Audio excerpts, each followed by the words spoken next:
Assalamualaikum warahmatullahi wabarakatuh. Selamat pagi anak-anak semuanya. Sebelum belajar, mari kita berdoa terlebih dahulu. Membaca doa dimulai.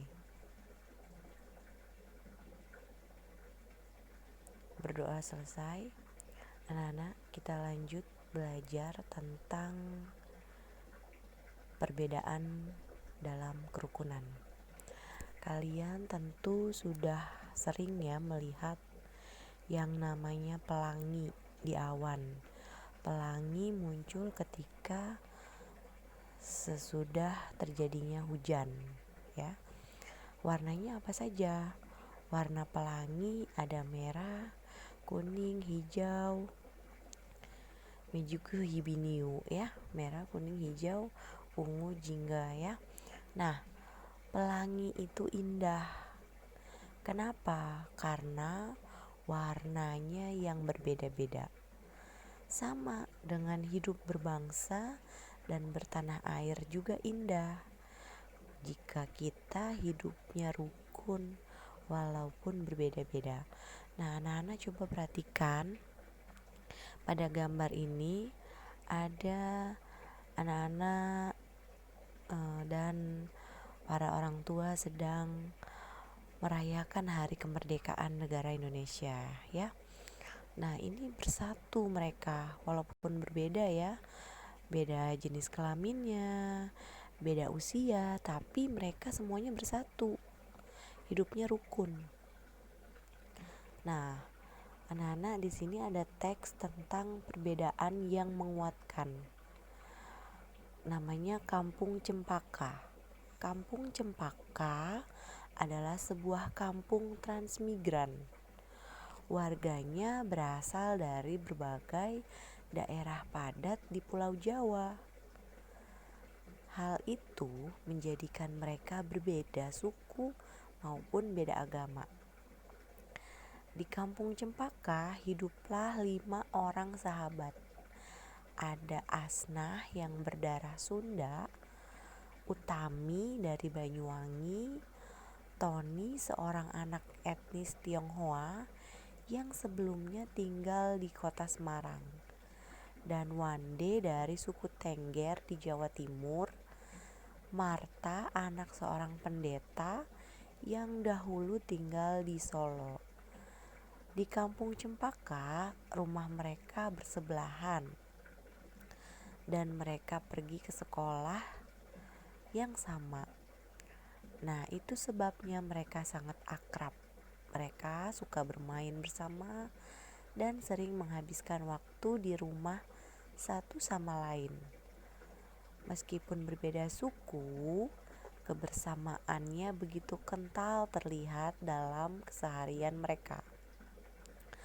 Nah, bersama anak-anak lain di Kampung Cempaka, mereka setiap akhir minggu berkumpul di balai utama kampung. Biasanya selain berolahraga bersama, mereka juga berkeliling ke rumah warga untuk membantu melakukan apa yang dibutuhkan oleh warga. Kadang-kadang mereka membantu warga yang lanjut usia, sekedar membereskan rumah atau menyiapkan makanan. Nah, sesekali mereka juga membantu orang tua yang sedang kerja bakti membersihkan lingkungan. Dari Tony, mereka belajar menari barongsai. Lalu mereka ajarkan tarian itu kepada anak-anak sekampung. Sementara itu, setiap tiba saat panen, Wande dan keluarganya sibuk memimpin warga untuk membuat tumpeng gede, yaitu nasi khas dari daerah Tengger, Jawa Timur, yang dibuatnya sebagai rasa bentuk mensyukuri berkah Tuhan dalam wujud panen tanamannya. Nah, sikap toleransi yang ditunjukkan kelima sahabat itu memang sekedar hal kecil. Hal kecil dalam keseharian itulah yang mencerminkan kehidupan Bhinneka Tunggal Ika di Kampung Cempaka yang kaya akan perbedaan. Nah, mereka hidup damai, berdampingan, dan saling menjaga. Anak-anak, perbedaan itu tidak menghalangi persatuan. Karena dengan bersatu, kita bisa melakukan banyak hal. Nah, setelah mengamati gambar dan membaca teks tentang hidup rukun dalam perbedaan, tugas kalian adalah tulis hal yang kalian ingin ketahui lebih lanjut dalam bentuk pertanyaan. Apa yang mau kalian ketahui tentang hidup rukun dalam perbedaan? Setelah itu, tugas kalian adalah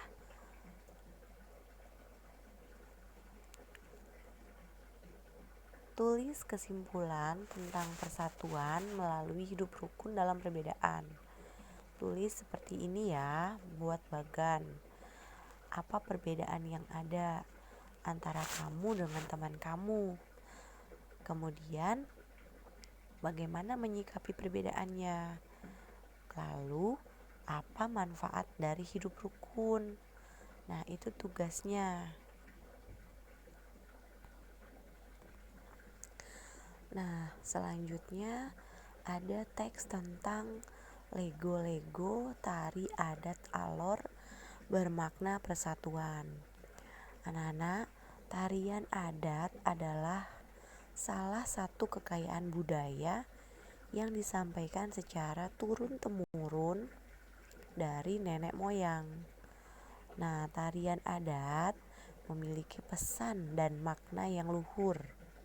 Salah satunya ada pada tari, yaitu tari Lego-Lego dari Kabupaten Alor, Nusa Tenggara Timur atau NTT. Tarian ini ditunjukkan untuk mengajak masyarakat bersatu membangun kampung dan negeri. Pada masing-masing kawasan di Kabupaten Alor terdapat gaya tari dan nyanyian yang berbeda-beda, tapi formasinya sama, yaitu lingkaran. Masing-masing nyanyiannya dan pantun yang diungkapkan saat menari memiliki arti serta harapan yang berbeda.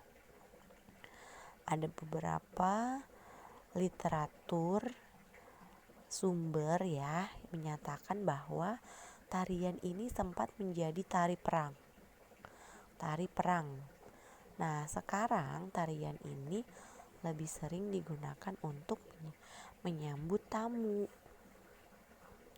Tamunya disambut oleh masyarakat yang dituakan, lalu diajak menuju sebuah pohon besar yang rindang. Nah, dengan beberapa warga perempuan yang berpegangan tangan sambil mengelilingi pohon. Lalu tamunya dipersilakan untuk ikut serta dalam tarian. Nah, dengan gerakan kaki yang diatur, penari bergerak mengitari pohon.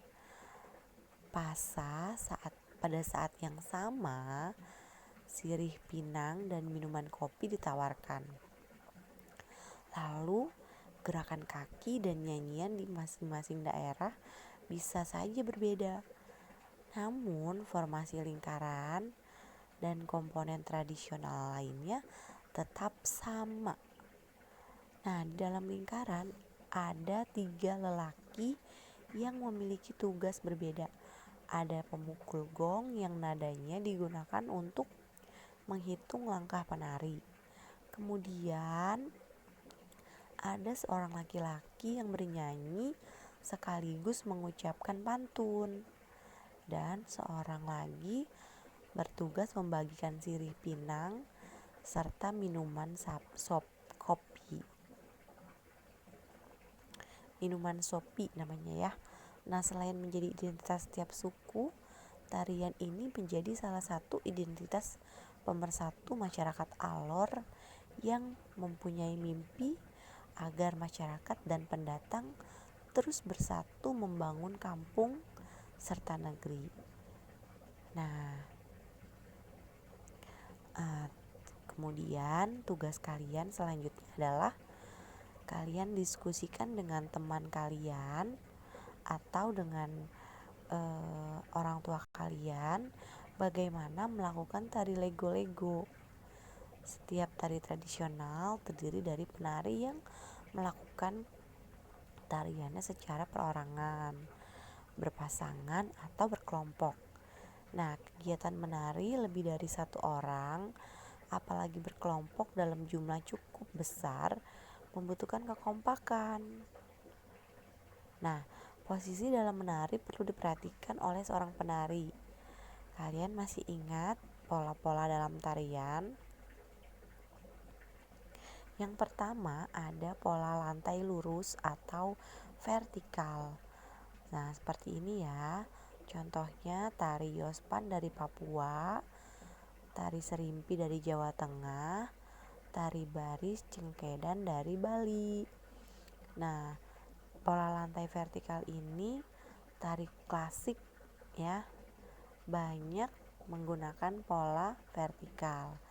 Penarinya membentuk garis vertikal, yaitu garis lurus dari depan ke belakang atau dari belakang ke depan. Pola vertikal ini memberikan kesan yang sangat sederhana tetapi kuat. Yang kedua ada pola lantai diagonal. Penarinya berbaris membentuk garis menyudut ke kanan atau ke kiri. Nah, seperti ini ya diagonal. Selanjutnya melengkung. Penarinya membentuk garis lingkaran.